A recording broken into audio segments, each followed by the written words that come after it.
Welcome to Rates and Barrels. It is Monday, May 5th. Happy Cinco de Mayo to those out celebrating. Apparently, Eno will not be celebrating on this Monday as a result of a nice weekend.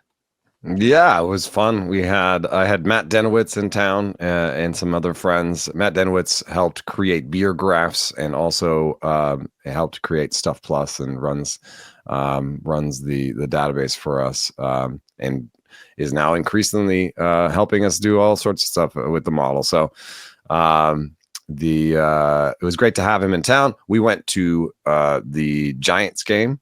And it was the May the 4th be with you Giants game. So we got BB88 jerseys for the kids. Then I went and watched the Warriors game in a bar, and then we went to a show. It was post rock, was the genre. Yeah, we were trying to figure out what that meant before you went. So what is that? It's kind of like droney.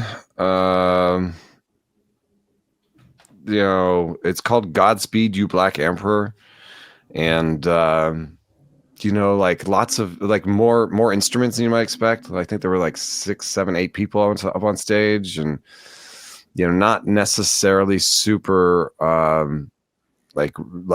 not, it is rhythmic, but there's no chorus, or you know what I mean. They don't do songs as much as they make sounds for a while.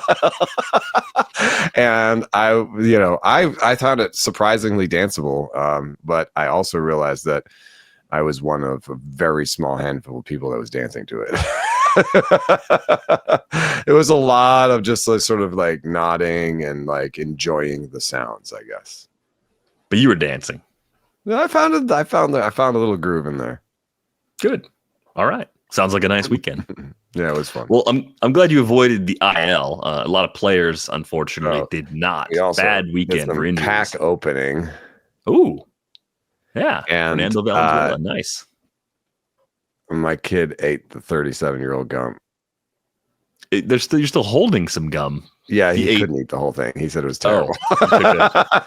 Yeah. He took a little bite of it and was like, "That's gross. It tastes like 37-year-old gum." What did he expect? Yeah, right. Anyway. Onwards, lots of injuries to talk about today. We're going to take a look at the BABIP leaderboards, actually both ends of the BABIP leaderboards. Look for some great performances that it might be a little unsustainable, and maybe some slow starts that have lingered on for more than a couple of weeks that might be explained by some bad luck. Got a bunch of mailbag questions to get to as well, and as we do every Monday, we'll take a look at where the money went. Where were people spending their precious fab dollars in fantasy baseball leagues over the weekend? Probably the worst news of the weekend from the baseball injury perspective came from Triston Casas. He is likely to miss the rest of the season. Torn patellar tendon in his knee. This is a devastating blow for a guy that missed a lot of last season with that rib injury, basically from swinging the bat too hard was the best way to kind of sum up what happened to Casas a year ago. So this could amount to really another lost season. We're going to have 350 plate appearances from Casas between 2024 and 2025. And that body of work wasn't quite as good, maybe a notch below what we saw from him in 2023. So I think this is kind of interesting in the sense of if you're playing in a keeper or a dynasty league, there's probably still a good bit of long-term value here. If you're not playing for right now and you can afford the roster spot, you kind of put Casas on the list of players that you would go after and say, yeah, let's see what happens in 2026. Maybe a better health outcome brings 25, possibly 30 home runs for the first time in his career. Would you go as far as, and this is relevant to me because I have this player, Spencer Steer, in an OBP league that we're both in, 20-team Devils Rejects. Would you go as far as to trade someone like Spencer Steer for Triston Casas? Probably, because I think the long-term outcome for Spencer Steer is still more of a solid floor player, whereas with Casas, whether it's in Boston or elsewhere in the long run, I still think there's a good power hitting first baseman there. Like I think there's an easy top 10 first baseman for a couple of seasons. Steer still doing a lot of the same things he's always done, right? Keeping the K rate close to 20%. Actually has a higher barrel rate than we've seen from him so far. 3 homers in 28 games, a couple of steals. He's already 27. Yeah, that's the thing. I was going to say, what are you going to say the age? Because Casas is 25, and that's pretty relevant. Yeah, the 2-year age gap, I think, is kind of a big deal for me as far as the long-term value goes. And I think it's a fair offer because if you're the person that just lost Triston Casas, you want to replace that production, you want a player you might have on your roster for more than one season yourself, I think Spencer Steer ticks that box. But if you're looking more for 3 to 5 year windows, I think I'd still rather have Triston Casas. Yeah. I did see an interesting note because there's what do the Red Sox do now is another question, and I saw a note that it doesn't look like Devers wants to play first. I don't know if that's like something that's in stone or if it's rumor at this point, but I've definitely seen that note somewhere.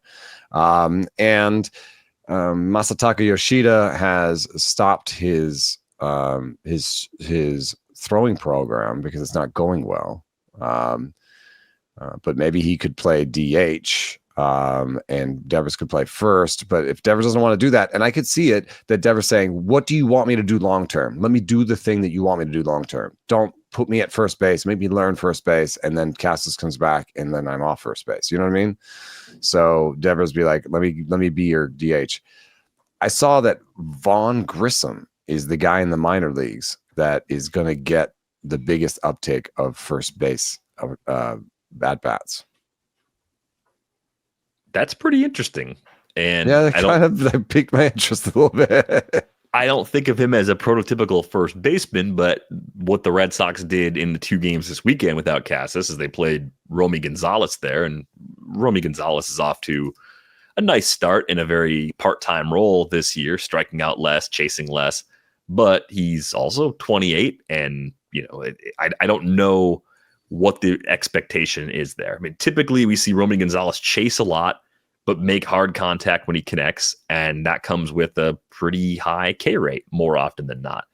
If he's turned some kind of corner, skills-wise, chasing less, striking out less, maybe Romy Gonzalez can keep Vaughn Grissom at bay. But yeah, I think if Grissom's playing some first base, it's maybe more in preparation for a super utility type role. It is interesting that Rafael Devers has DH'd every game for the Red Sox this year. They have made that his spot, right? Whatever the issue was back in the spring, as far as him not wanting to DH regularly or wanting to stay at third base, the result has been you're the DH every single day.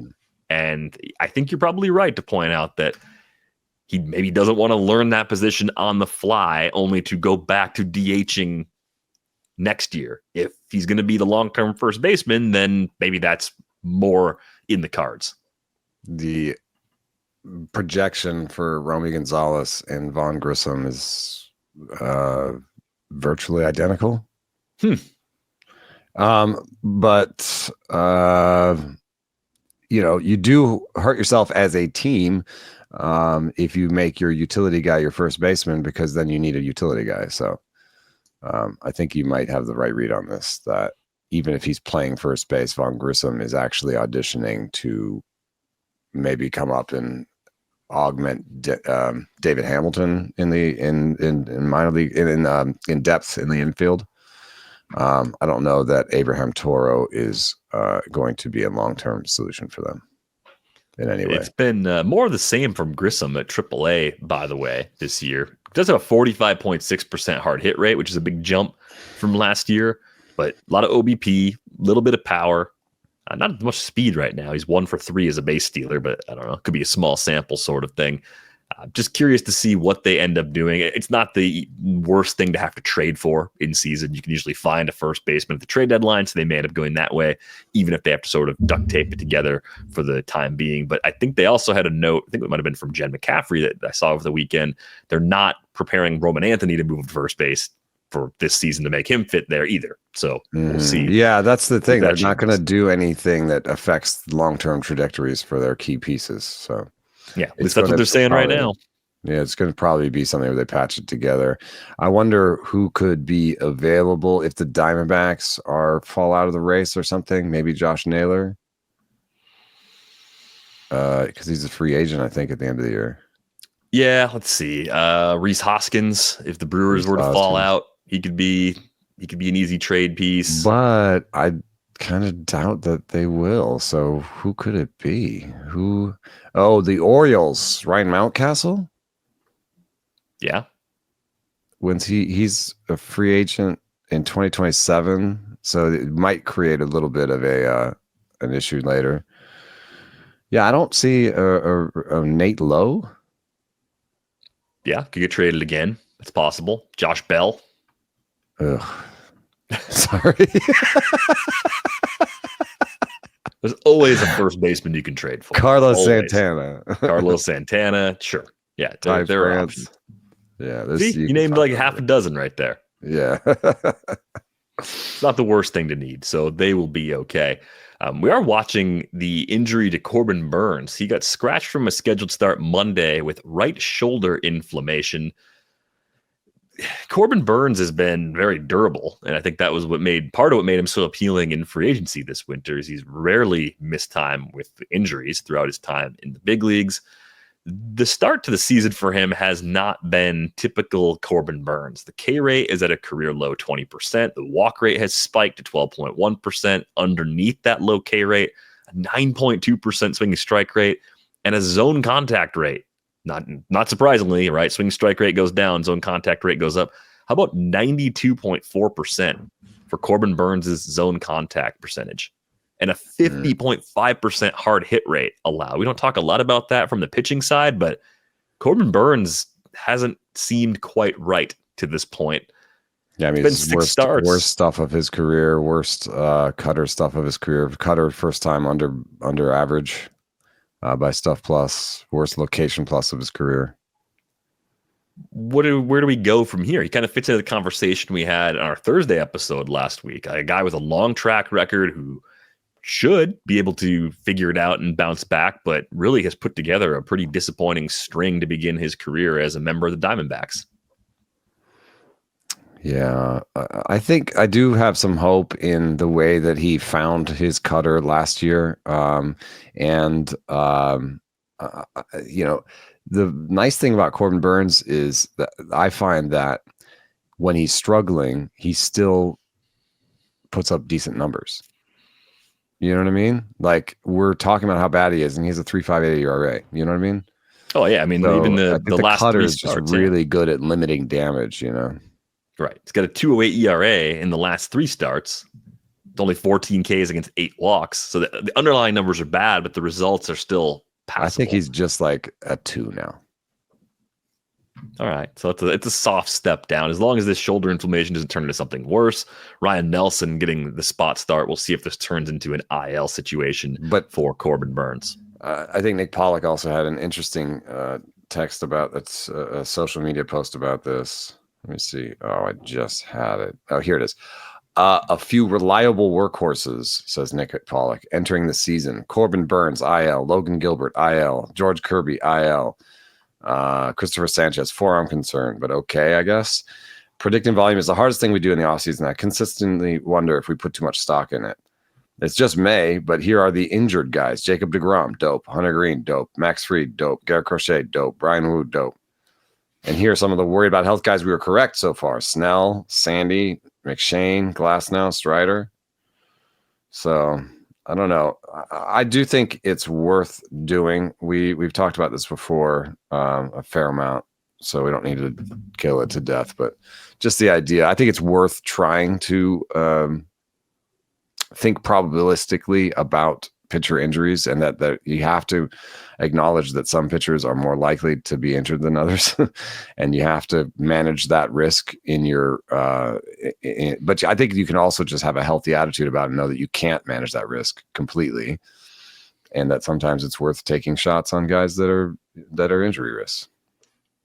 What was the health grade on Corbin Burns coming into the season? Was he an A health grade, or was he one of those guys that because of his age was starting to just lose ground in that category because of, cumulative wear and tear is the other way to eventually get hurt. You pitched so many innings because you were so healthy, so now you're going to get hurt. A+ health grade, A+. 92nd percentile. He was up there. The other ones, 95th percentile for Logan Gilbert, 92nd for Cease Reagans, 95th for Kirby, 95th percentile for Ober, Bryce Miller, Fromber's a 91, Hunter Brown is a 93. So I think I'm naming mostly healthy guys. Logan Webb is 98th percentile, right? Like, I think it works to some degree. Obviously, it won't work for every player. It couldn't. I mean, that was the reason why I wanted to bring it up. It's like, well, okay, we're most of the big like A or near A health grade guys actually fine so far, and this may be relatively minor. The bigger concern might just be the stuff has taken a tick down for Burns, maybe a little bit quicker than we expected. I was of the belief that with the tweak in his pitch mix at the end of last season again, that Burns was going to go back, especially with the big contract in hand, going back to being the guy that was going to just strike a lot of guys out and just be more like the ace version of Burns. So far, that's been a bad read. So in the top 25 pitchers, by their injury rate given by Jeff Zimmerman, the hurt ones are Kirby, Gilbert. I guess we count now. We count Burns now. Am I missing somebody? No, I think that's it. Oh, Kirby, Gilbert. Yeah, that's it. That's it. Yeah. It's pretty good. Pretty good. You know what I mean? Like, if I look at the other side, I'm sure there's way more hurt. Like the bottom 25, we're talking about Walker Buehler hurt. Yep. Yu Darvish still hurt. I don't know who else is on here. Is Joe Ross hurt? Yeah, I think it generally works. Max Scherzer hurt. Tyler Glasnow hurt. So Frankie Montas Jr. hurt. So that's the other side. And I think I'm just eyeballing it. It looks like maybe double the injury rate when it comes to the bottom health percentiles. Some other injuries to get to here. Yordan Alvarez day-to-day with a hand injury. For now, they're saying no imaging is going to be needed. That according to the Athletics' Chandler Rome. So we'll keep this in the day-to-day bucket for now. Two pitchers pitched well on Sunday and left their starts a little early, going head-to-head. Freddy Peralta and Shota Imanaga. Yeah. Freddy, I only noticed the Freddy one because as he was walking off, I think it was in the 6th inning, he looked like he took a really awkward step as he was walking off. Like something was bugging him, and they're saying he's got a groin injury.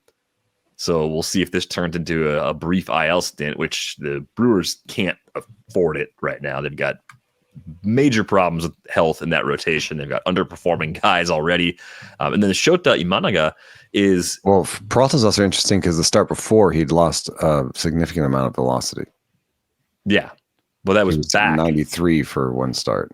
Like he was all the way back though on Sunday. It looked like typical Freddy Velo. So yeah, that was probably just a one-start blip. But geez, man, like Shota also having an MRI on his hamstring, suffered that while covering first base. So that one maybe is a little more serious based on the initial reporting. But yeah, it's another. It's another. Are you starting these guys this week? Depth. I'm trying not to in both cases. Because even if it's just like they need an extra day, considering that it's going to be a late in the week sort of start, it probably bumps them into next week in weekly leagues since they just pitched on Sunday.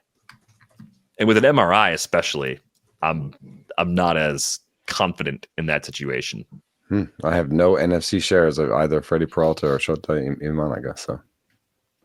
Well, that is a bummer. We're also awaiting the results of an MRI on Sal Frelick. He left that game early with a knee injury that was suffered while he was hitting. So we'll see if anything comes from that. Who's starting in the Brewers outfield now? Daz Cameron replaced Sal in the outfield on Sunday. Isaac Collins is playing a little bit right now. Yeah, who's that guy? I saw him in the box score. Who's that Isaac Collins, 27-year-old with contact ability and middling power. He's actually a little bit interesting. Yeah, a little bit. They seem to find guys like this. Another Creighton Blue Jay for you, just like Alan Roden. I think in deep leagues, you should pick up Isaac Collins for a little bit. I mean, he's a switch hitter. He makes contact, 111 max EV. Yeah, I think he'll play more than Daz. I think now Daz moves into the primary bench outfielder role. Replacement kind of guy. Mm-hmm. That's my expectation. But man, their starting pitcher depth chart is it's a mess right now, dude. Duct tape. Real bad. So they need some good news on Freddy Peralta. Yeah, I would expect Logan Henderson to be back in the major league soon. I am waiting in a league where I can't stash him in a minor league spot, and I really, really need that to happen. Savali's still, I think, about to start a rehab assignment. Hasn't even gone on his yet. Tobias Myers hasn't pitched well. Quinn Priester hasn't pitched well. And they just have needs galore. Woodruff's a couple turns away. Velo ticking up. You've been a Woodruff pessimist the entire time, but I do think compared to what they're throwing out there, I think Woodruff could be an upgrade. But also his results are ticking up. If his velo's ticking up, that's an interesting thing to me because he's got 29% strikeout rate in AAA right now. It's pretty fun. I would like to know Brandon Woodruff's velo. His next start at Nashville, by the way, is Tuesday. So they're really kind of slow walking this return. Well, I think they want to make sure he's all the way back, man. It's a major injury. Like it's a really big deal to make sure that physically everything's right before they turn him loose again. Yeah, but I'm not emptying the fab bank for Woodruff when he gets back. Understandable. Other news and notes from around the league, we'll cruise through these. It looks like Randy Arozarena is going to be okay. He left with a hamstring injury, nothing serious per Mariners manager Dan Wilson. It was an 8-1 game at the time of Arozarena's early departure. We saw Tanner Bybee leave his start during the 6th inning Sunday with leg cramping. That's according to Joe Noga of the Cleveland Plain Dealer. Anthony Volpe has had an MRI and x-rays on his shoulder. Those came back clean, no damage there. He did sit on Sunday after feeling a pop in his shoulder. So that one's a little tricky for weekly leagues. I would almost play that one safe, even if he's going to avoid an IL stint. I could see Volpe maybe getting another day or two off before the Yankees put him back in the lineup. Yeah, I did not like the sound of that, a pop in his elbow. So I'm in weekly leagues where I have an option. I've been playing other people. Yeah, so good news, relatively speaking, but play it safe if you can with Anthony Volpe. Jackson Merrill is expected to come back on Monday, so there's some good news there. Corey Seager was activated on Saturday, and Royce Lewis actually got activated on Monday as part of a couple of roster moves. The Twins got Willie Castro back and sent Edward Julian and Mickey Gasper down to AAA. So a lot of changes. Twins need to make a move right now. 5 games under 500. Not really great vibes with regards to ownership spending and what they did in the offseason for this roster. But we've always liked them, from a talent standpoint. And this needs to be the time to kind of put it together. Yeah. We'll see if they can actually make that happen. Here's one that caught my eye. Kyle Harrison's back up for the Giants as a reliever, and he was pitching really well in the rotation at AAA. What do you think is different this time around for Harrison? Like, is the arsenal going to be more narrow working out of the pen? Is there an uptick in velo or stuff that we're seeing at AAA that explains the spike in results, at least from a K to BB standpoint? He had a 38-8 strikeout to walk in 26 innings, 3.46 ERA, 131 whip's a little bit surprising, but all in all, I would say, considering it's the PCL especially, those are really good numbers from Kyle Harrison in just 26 innings this season. Yeah, he did have a velo uptick in the minors. And the stuff on the four seam was 110 in AAA. So, he's touching 98 now. He sat like 92.5 last year as a starter, I think you said. So there is something interesting there. I do think that they're just going to use them in the pen. And there have been plenty worse starting pitchers that have turned into great relievers. I think that one thing that could be important is if he can sit 96, 97, 98, then the shape on his fastball matters less. And I think it'll even make his secondaries play up. So It looks like he's basically a fastball sweeper change guy right now. And that puts some pressure on his changeup, which is not great by Stuff Plus, because a lefty with a fastball and a sweeper is not going to get a lot of play as like a closer, as an example, because he's got bad platoon splits. So I think he's going to be a reliever for them, and he could potentially be a good one, but I wouldn't depend on it happening this year.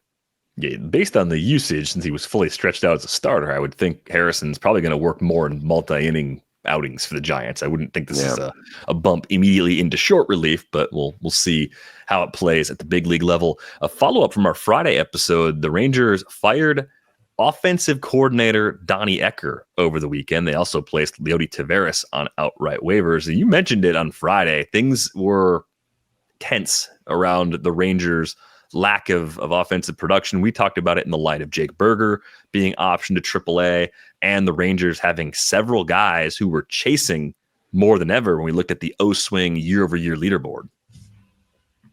Yeah, and there's internal frustration that's pretty obvious now with the way that it's going, and making these two moves, to some extent maybe is trying to send a little message to the players. I don't know. Leody Taveras is a capable defensive center fielder. I'm a little surprised that they would just DFA him like this. I'm surprised he didn't have any trade value, but he doesn't hit the ball hard, which is,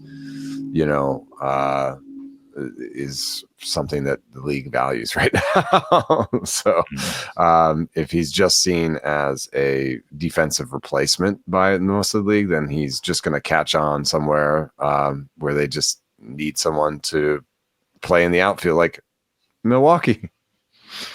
He could be better than Daz Cameron. That's sort of the calculus that every team has to make. Say, do we think we can find something in Leody Taveras that we can change that made him a very intriguing prospect years ago? On occasion, he looks like a guy that can still put together pretty interesting numbers over a full season. But the big step back from 2023 to 2024 is probably as much of what this is about as 30 games this year of Leody striking out more and walking less than he ever has. Like it's been a strange arc for him. It's only 26 years old. He debuted so young, but a switch hitter that can play center field and plays good enough defense to stick at that position will find another landing spot somewhere. He will. Yeah, somebody will pick him up. I mean, he's projected to be a league average bat, and in center, like that one surprised me a little bit. I wouldn't have made that move, and I would hire Donnie Ecker still. I think he's a good hitting coach, but I guess I also want to leave room to say that, like, I understand that they feel frustrated and they're feeling some pressure maybe, and they had to make some moves. Yeah, it's funny how fast things change, right? The Rangers won the World Series 2 years ago. Yeah.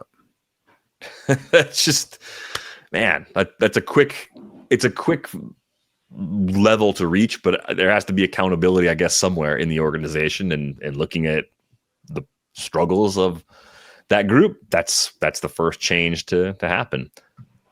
Let's get to some other topics here, though. Let's talk about BABIP a little bit as maybe a good entry point for buy lows and pickups, and also a good way to level set accordingly if you have a player who's just been going off for the first 30 games or so.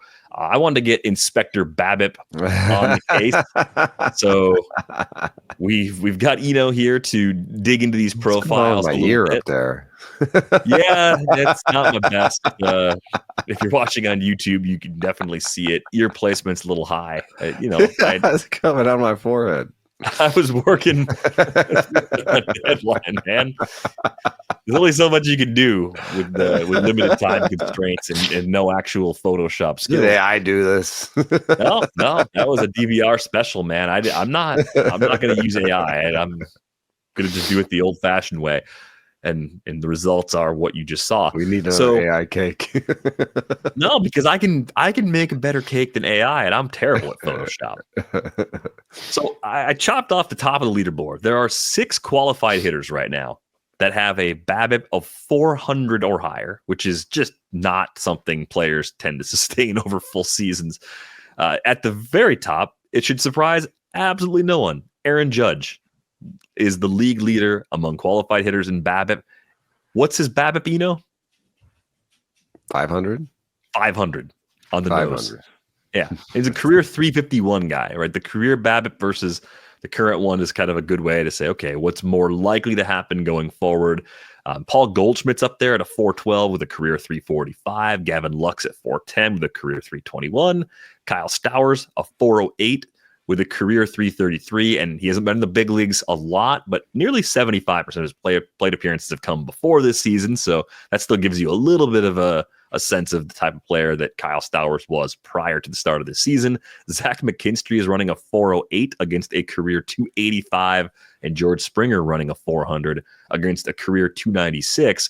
I thought the interesting thing with Springer was that he had a 245 batting average on balls in play last year, and that looked like an outlier in the other direction where there wasn't enough that had changed with Springer to say, like, yeah, knock 50 points off going forward. So you're still probably pulling him back closer to the career rate than all the way down to what happened in 2024. But how do you use BABIP when you see guys at the top of the leaderboard like this, or maybe some of the guys at the bottom? Like, are you more likely to use it as a way to find buy lows and pickups than you are to find like sell high types? Yeah, I mean, one of the problematic parts about using it to sell high is that, like, you're not going to sell Aaron Judge high because he has a high BABIP. No.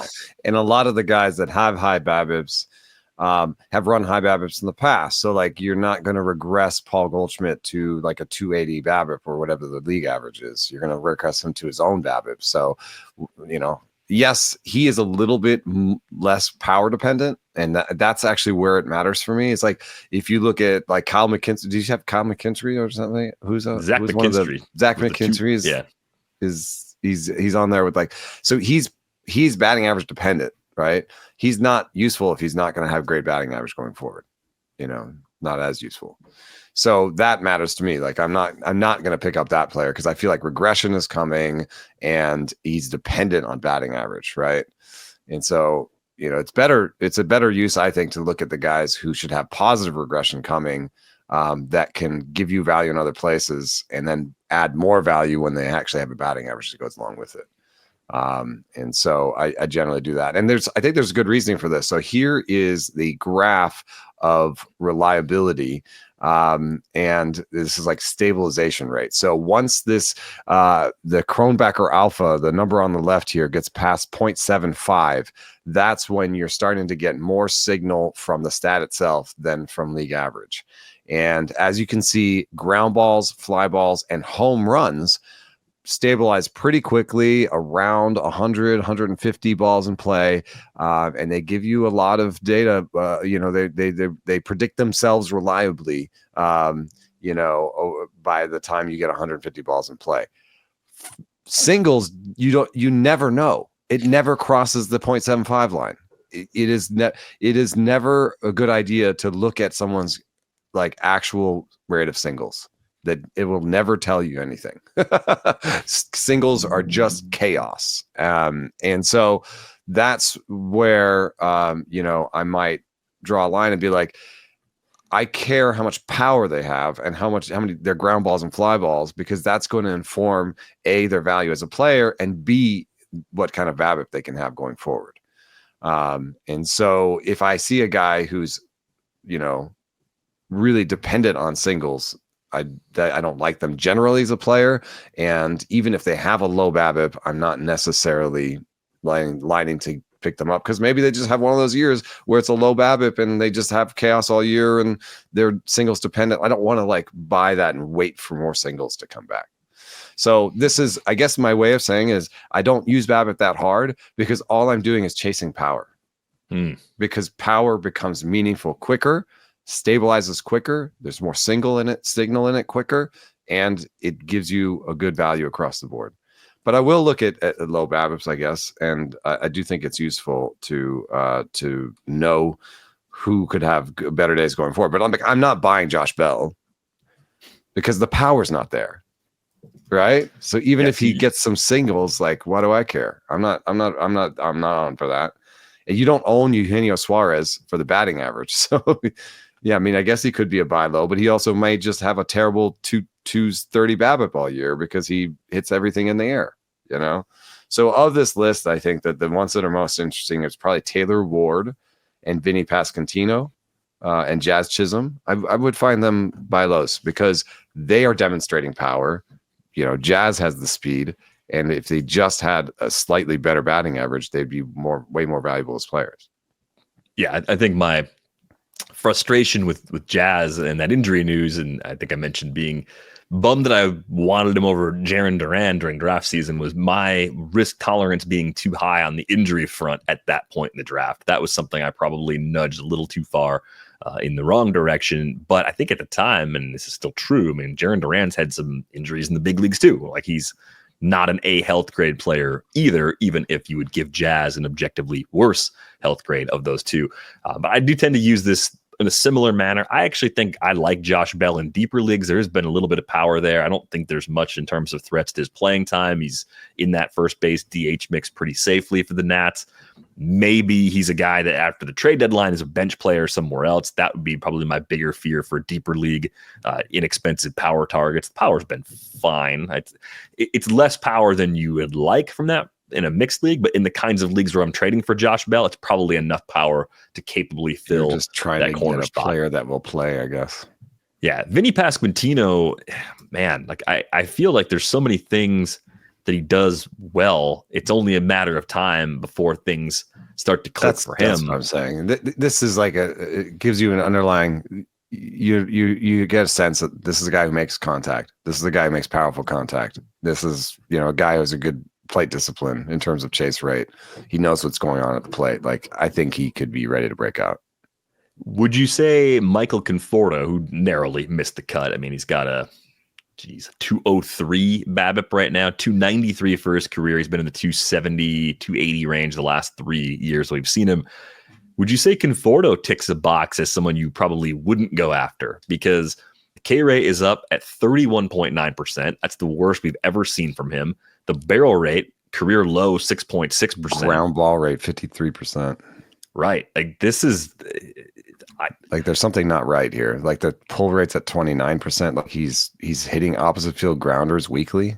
Like, what? Why is he doing that? Yeah, it's pretty strange. I mean, it was 12% better than league average last year, 327 WOBA, just a solid year that looked a little better when you put it in the context of having to be a lefty playing half his games at Oracle. I thought this could be fine for the Dodgers, and maybe it eventually will be similar to last year, but man, I don't see obvious buy low there. I've had Conforto in one of my 12-team leagues with 5 outfielders, and I feel like I've been too patient with them, or maybe that patience is finally run out. Yeah, I'm starting to see him on dropped lists. I saw him, dropped in Autonew at a decent price where you're like, they're just not. In Autonew is a kind of situation where you have leap benches in daily lineups. Like, you'd think that you'd want to keep Conforto in that situation. So if he's starting to go, he's going to end up being dropped off of 15-teamers if he's not already. Yeah, Taylor Ward is the other name you mentioned. I think Taylor Ward often has a projection that looks really nice. The Bat X still has him at 257, 333, 459, 23 homers the rest of the way. Like, compared to other players with that projection, I just think you're going to give up less in a trade for Taylor Ward than you will for almost anybody else in that bucket. Yeah, and I mean, there's a little bit of risk. Again, like I pointed out, ground ball, fly ball has more signal than the BABIP, so it is interesting to see that Taylor Ward is hitting 51% fly balls.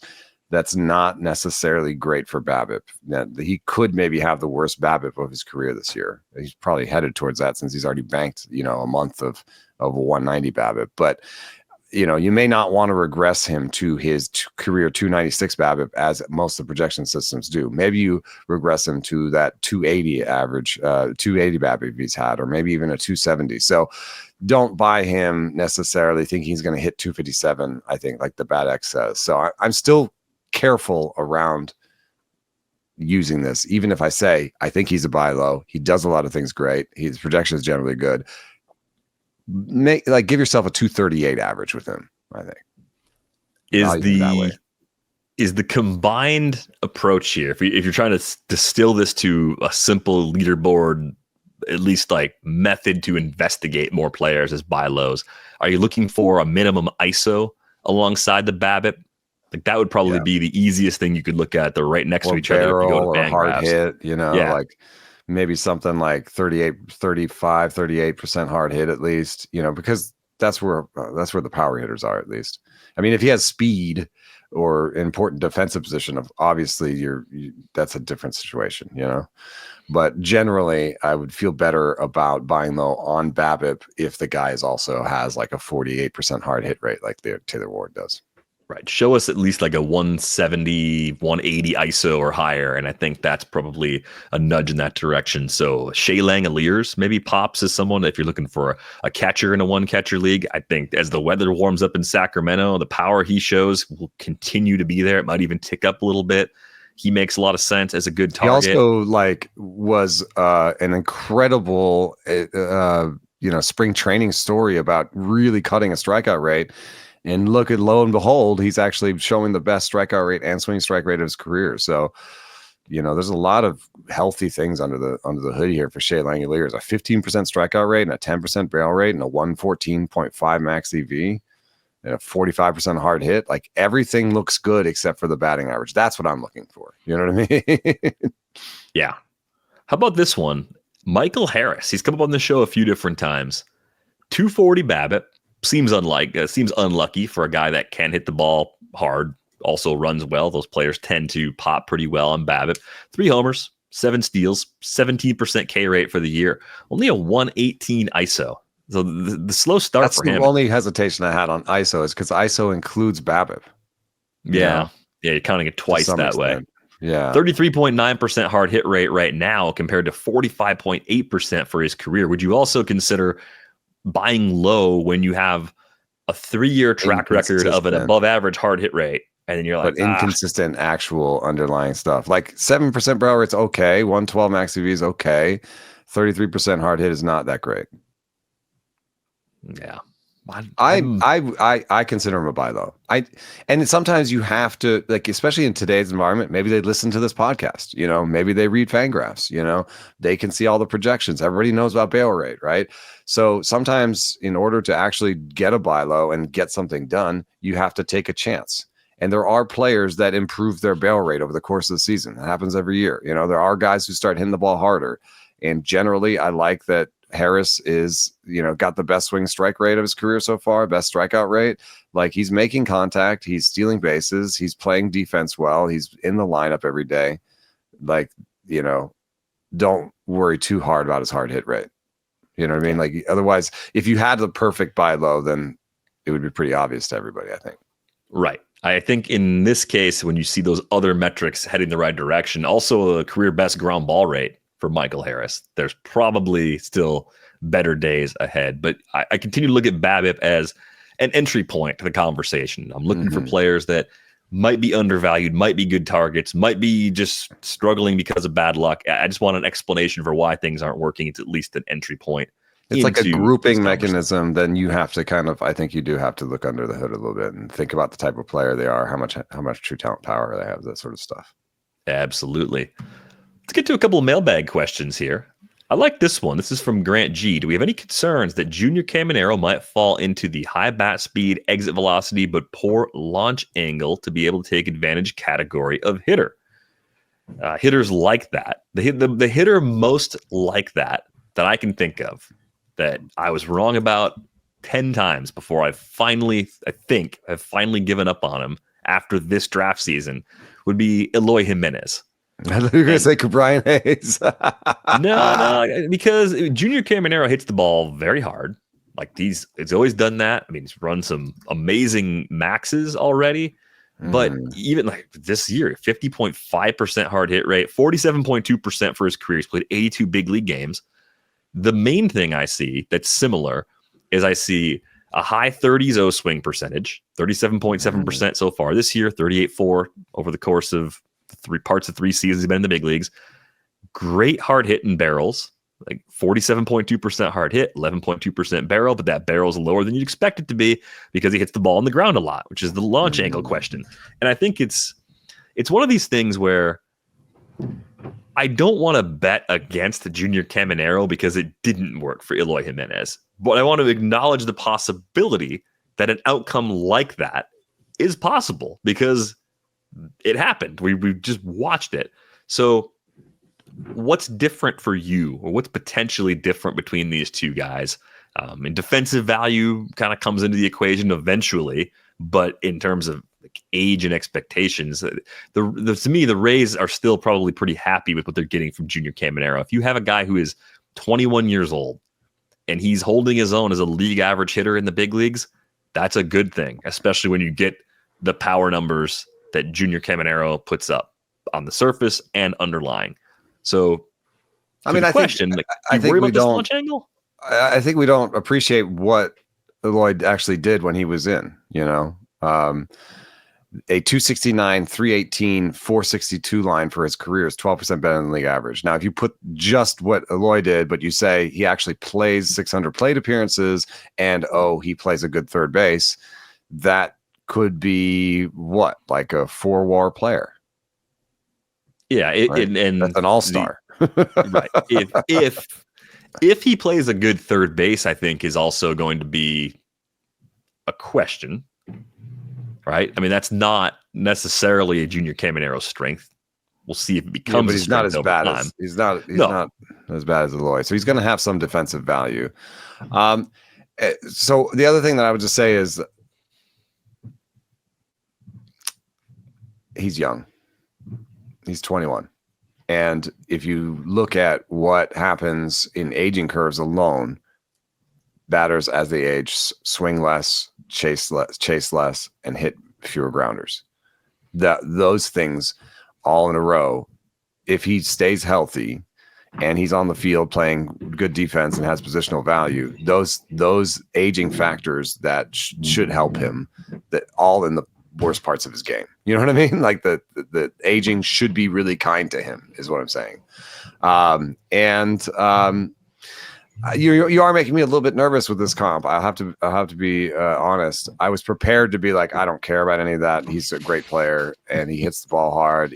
I think he should have like 320 BABIPs, 330 BABIPs, to bring this back into the conversation, because he hits the ball hard and he has some speed. And he doesn't necessarily pull the ball in the air a ton. I think he'll start running plus BABIPs. So I think the BABIPs will allow him to run sort of 320 type OBPs a little bit more than any walk rate will. You know what I mean? So I think he'll be somebody that has like a 320 BABIP at some point, and that'll get his OBP up to like 320. And he's going to be a guy who hits at least like 20, 25 homers a year. Now, does he access that next level, get to 30 homers a year? Does he hit 280, 290? I think those things are still possible, but you are making me nervous, and I'm trying to be as reasonable as possible as I can about Caminero. So the projections are all just so good too. They're 275 with 24 more homers. So they say the Oopsie says he's going to end with 30 homers this year. Man, what do you want? What do I want? That's that's a loaded question, isn't it? I just feel like, sometimes, like this could be what he is, and it could be great, and it might not be, a top 5 player. He might not be the next Manny Machado, Right. And I wonder if that was ever, for some people, maybe that was in the range of outcomes. But even if he's a half notch below Machado, that's a really good player for a long time. I think the reason I'm spinning in circles as I think about this and again, he's young, so it might change. It's looking at the interaction of his strikeout rate and his walk rate and how much he chases and his approach, and not knowing how much I can project the maturation of his approach to either lower the K rate to the point where I don't even care about a 5% walk rate, or increase the walk rate because he's become much more selective. He's driving the pitches he should drive. He's spitting on the pitches that he used to pound into the ground. Like I would generally give any player his age the benefit of the doubt. But I'm also trying to like decide more walks over time due to them fearing him. I mean, you know, a guy hits 117 mile an hour piss rocket off of you, like you're not as fine with him next time. You're further out in his zone. You know what I mean? Oh, it's a little bit like sure. How Chris Davis with the C did not have great, you know, true talent idea of where the zone was, but when he was feared by the league, he feared his way into walks more than like actually having a great sense of where the zone was. I love that you threw the Brian Hayes comp out there, though. I mean, that's even like, yeah, I don't think we're going that one's on that too far because Hayes had the top end max EVs, but he never really got the barrel rates. And Caminero's come into the big leagues with the barrel rate. I mean, 10% is not an amazing barrel rate, but it's better than what Hayes put together. Yeah, this to me feels more like a window where you could actually get Caminero in a long-term league with a Godfather type offer that frankly might not even be on the table this time next year. Yeah, because there could be another. I mean, there's still only 340 plate appearances, right? Like the next 140 plate appearances might be really important for what we think of him. Yeah. So worried? Yeah, no, but I'm paying attention. I'm thinking about players that have done this before, similar things as hitters, and got on to disappoint us at least. So thanks a lot for that question, Grant. One related question, I'm going to make a related question anyway. It comes from Marcus.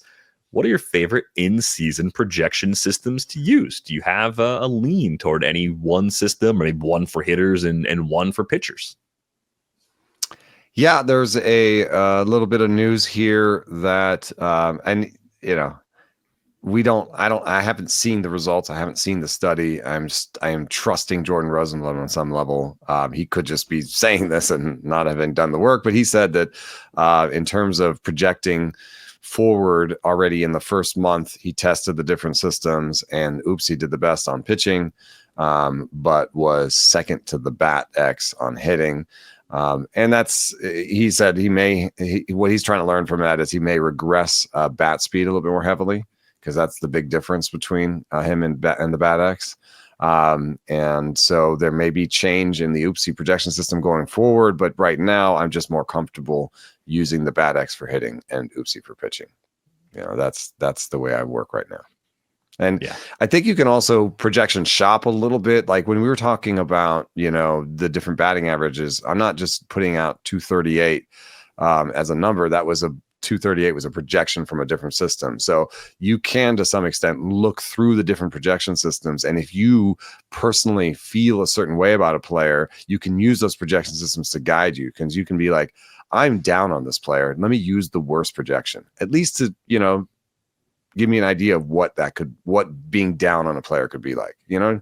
So I kind of use all the projection systems to kind of give me a sense of what the scope of this player could be. Like, what are the scope of projections on this player? What could different ideas be about this player? But if you ask me to run the auction calculator and, you know, think about what I'm doing in terms of buying or selling players, I'm going to use the bat X for hitting and oopsie for pitching.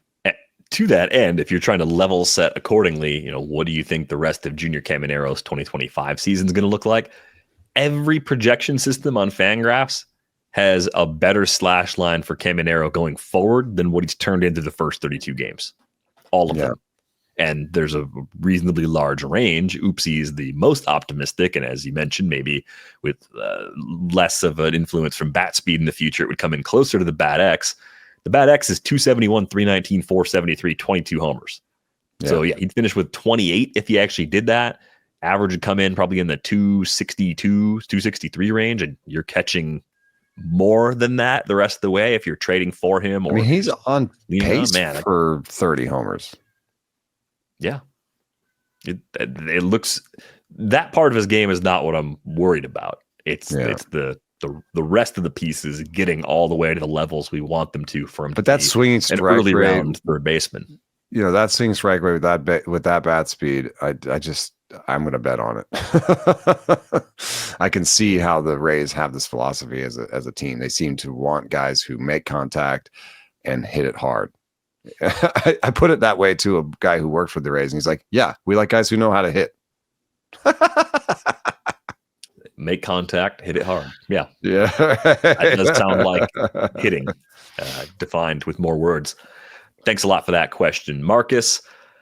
Let's get to where the money went. It ended up being a slightly more eventful weekend because of the promotion, or the recall, I should say, of Coby Mayo. He, of course, debuted in the big leagues last year. Coby Mayo now has 784 career plate appearances at AAA, and I think there's something that caught my eye on his baseball reference page when I was getting ready for the show today. The Orioles were splitting Coby Mayo's time defensively between first and third base. So while he started at third on Sunday, hitting the bottom third of the order against the Royals, I wonder if, as we try to put the pieces together and think about how Mayo fits for them beyond the next couple of weeks. You got Jordan Westburg on the IL right now. They've been mixing up the DH spot with a lot of guys moving through there. Ryan O'Hearn has 13 starts there, but I think they've got 5 or 6 other guys that have DH'd at some point this year. Ryan Mountcastle is struggling. He's another BABIP laggard, 253 this season compared to 313 for his career. Still has a 48.1% hard hit rate, still has a strikeout rate in the range of his career norm. So maybe Ryan Mountcastle is a bit of a buy low for at least deeper leagues. But at the same time, like, the Orioles have seen that movie for a long time. So maybe Ryan Mountcastle's on the move. Maybe not in the trade in division to Boston, where they need a first baseman now, but I don't know. Like, I've wondered for about 2.5 years if Ryan Mountcastle's the guy that some other team would want as a source of power, and the Orioles might not miss him that much because of the depth they've built up. What was your approach with Mayo this weekend, given the way they've historically handled prospects? Even Jackson Holliday with the quick up and down last year, Heston Kjerstad, formerly Kyle Stowers. Like, this has been a tough organization to read for playing time purposes for a lot of their prospects. Yeah, I didn't get any shares of Coby Mayo, and even in my leagues where he went for modest amounts. In my main event, he went for 40 out of 1,000. Wow. And I think that's because of the same concerns I have, which is just like, it's time for the corresponding move song. It's like, what is the reason that Coby Mayo's up? And the reason that Coby Mayo's up is that Jordan Westburg is hurt to some extent, and Jordan Westburg is about to start his rehab assignment. So when Jordan Westburg is on this team, what is the role that is left for Coby Mayo? And I don't necessarily see one. I don't think they keep him up. The bidding down. Yeah, and I don't think they keep him up to push Mountcastle to DH or whatever, And even Heston Kjerstad, who's been playing every day, I'm not sure he plays every day when Cowser and O'Neill are both healthy. And I don't think that they prefer to take these players and just make them full-time DHs, any of them. So I think Coby Mayo will go back down when Westburg is healthy. Yeah, so there's a few other moving parts. Ramon Urias went on the IL this weekend. I think that was the thing that actually bumped Mayo onto the roster in the first place. Mm-hmm. So it's a lot of different moving parts. He's a short-term starter. Like, he's going to, I think, start every day at third base. I think part of the reason I actually threw some bids on Mayo because I'm desperate for corner infield help in a few leagues. And one galaxy brain idea that I had was that the Orioles are off to such a frustratingly bad start that I think that leaves the window open for you to hit your way into a role right now. If Mayo just goes on a heater for a couple of weeks until they get healthier, then maybe they do find a way to prioritize him. Like, it's just soft enough depth chart wise where I could see, despite the crowd, a path to it. It wasn't a smash the piggy bank and throw a quarter of your budget at him, but I was willing to pay a little more than that, the 40s you saw, just to see what happens in this case. So you got some shares. I got some. Yeah, that's good. I may regret it in 3 weeks. Who knows? I think the other thing that I'm concerned about is I have no idea what his batting average and strikeout rate situation is going to be. It's been all over the place in the minor leagues. He's had strikeout rates nearing 30%. He's had a 35 in 145 plate appearances at Double-A the first time he saw it, and then he's cut it all the way down to 21% with a 10.8% swing strike rate this year in Triple-A, which I think for Mayo would produce a pretty good batting average if he was able to replicate that at the big leagues.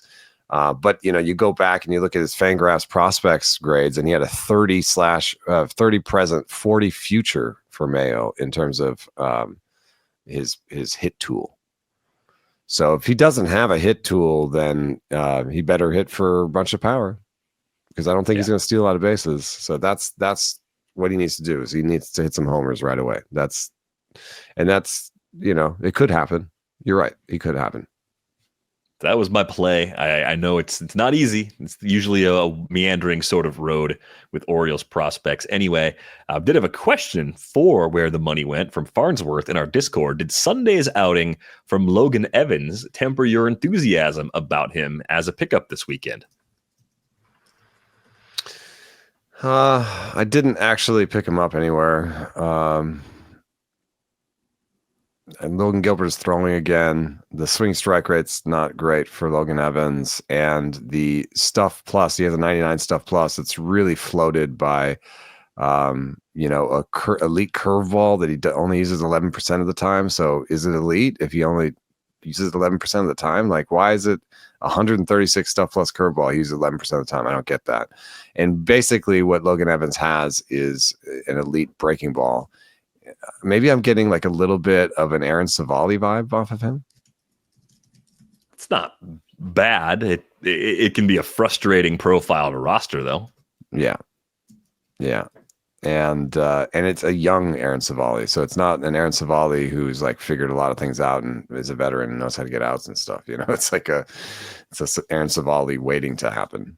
So I have had Logan Evans shares, and I do still like him. But it is weird when you have this stuff plus that's floated by one pitch. It can work out. Cal Bradish. But it doesn't always work out. Did you have anybody you were excited about by the time Fab ran on Sunday night? I got a share of Chris Martin because Luke Jackson is imploding. Robert Garcia is, in the mix, but I think they could, with Robert Garcia being a lefty, I think they could go to Chris Martin for the next save. I was excited to get him. I got in Barf, I got Gunnar Hoagland. I also got Carmen Mlodzinski for his double tap. Wish me luck. Good luck with that, dude. But Gunnar Hoagland has a plus changeup and two decent fastballs, and he had a pretty good debut. So, I'm willing to see what the schedule gives me on Gunnar Hoagland. I think he has Seattle this week or something.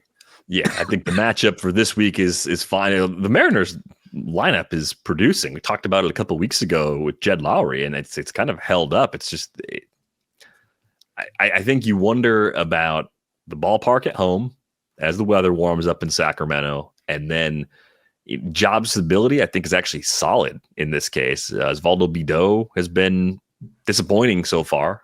Still chances he turns it around, but I don't like who's going to push him back out. Are they going to immediately go back to JT Ginn when Ginn comes off the IL? That's not if Gunnar's pitching well. Right. So there's already an opportunity for him to just stick. They could go to a 6-man if they wanted to, if they felt like they had to use some other combination of those guys. I like the setup for Gunnar Hoagland a bit. I did see AJ Smith-Shawver get picked up again in a bunch of leagues. I think there's a 2-step that could happen. I got him for that 2-step, dropping Bido. Oh no! How many Bido drops do you have now? Well, I have a lot in draft and hold, so I can't even drop them. But I've dropped Bido 3 times in the last week. Oh no. Yeah. I mean, I do think that Bideau has a chance of being okay. His command is better this year. It's just not great. And that park is just such a mess that I don't want to start him at home. So he's just become a guy who's going to be useful to me as a streamer. So I need to keep moving. I can't hold a streamer like him. And Smith-Shawver, I think has some more interesting stuff going on under the hood and had a 2-start. So the other guy that I picked up was Andrew McCutchen. And it's super boring, and I cannot recommend him in 10 and 12 team leagues. But Andrew McCutchen has something going for him that I was a little surprised. He's playing every day. Plays a lot. Yeah. He plays all the time. And he is an above average hitter. Now, he may end the season with a 255 average and 17 homers. So it's not going to be something that wins me a league, but it's something that could really be useful, at least in half weeks. If I don't have other guys who are hurt, or, you know what I mean? Like, he's a good bench piece. I wish he was something other than util only, but sometimes you just need a competent bat to play the weekend out. Maybe your guy that sits against lefties is out, and you needed somebody to play instead of him. That's how I think of Andrew McCutchen. So I was a little excited about that, and I also considered Miguel Vargas, because Miguel Vargas is available everywhere, and he's made an adjustment this year to his batting stance. He's making more contact than ever. He still has that really good eye. 110 max EV and a 5% barrel rate does not suggest that he's about to go on a tear or that he has great power or anything, but he does hit the ball in the air enough to maybe still, fake his way to 15, 18 homers in a season, maybe with 3 or 4 steals. So another deep league guy, but getting all the runway that he wants to. Right. That's the thing that I think is appealing about Vargas. You mentioned that swing change. I think it was James Fegan from Sox Machine that has a piece about that. I got to go back and read the full piece, but I just saw that note on Blue Sky. I was like, okay, something is different. And the reason I thought that was interesting is because there was a day off that Vargas had back in April 22nd. He had a day off against the Twins, and came back and just went on a tear, like 4 multi-hit games in that space. He's started every game since then. And he's hitting 385, 467, 564 with a couple of homers in his last 11 games, 6 walks against 4 Ks. I mean, could it just be a heater? Yeah, maybe. But the fact that you could get a guy who's third base and outfield eligible with basically everyday playing time, who was an interesting prospect for a long time and maybe has made an adjustment for deeper leagues, especially, I'm in. I think that's why we saw some movement on him. Even in some 12-team leagues, I thought Miguel Vargas got scooped up a bit this weekend. So there might be something there that's changing and unlocking some of the talent that put Miguel Vargas on our radar a few years ago in the upper levels of that Dodgers system. We need to go on our way out the door. A reminder, you can join our Discord with the link in the show description. Thanks to our producer, Brian Smith, for putting this episode together. You can find Eno on Blue Sky, enoceris.bsky.social. I am dvr.bsky.social. That's going to do it for this episode of Rates and Barrels. We're back with you on Tuesday. Thanks for listening.